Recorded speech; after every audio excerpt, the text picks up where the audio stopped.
Akang Adi. Opo Yai? Aku elu Akang.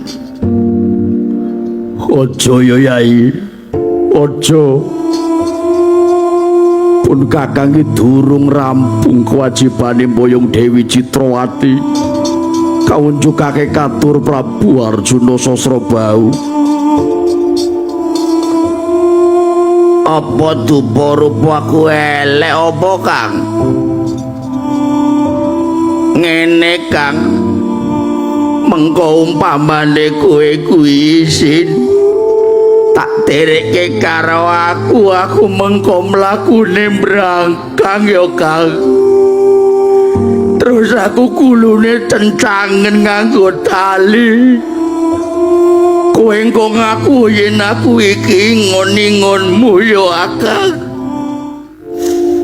Aku elu Akang Adi. Yai Sukasrana. Kowe sumingkira Yai. Aku elu Akang.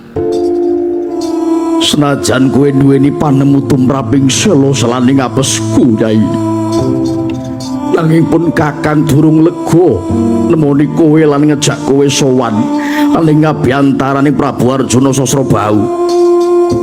Sadurunge paripurna nggonku ngenger marang Sang Prabu Yai. Akang, umpamane Akang Ati ora kerja gandeng aku Akang, aku diwadahi karung ora popo Akang. Aku seret-sereten Akang ora popo.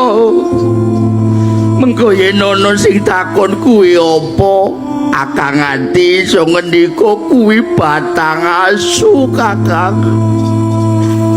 Akang Ati aku elu Akang Ati.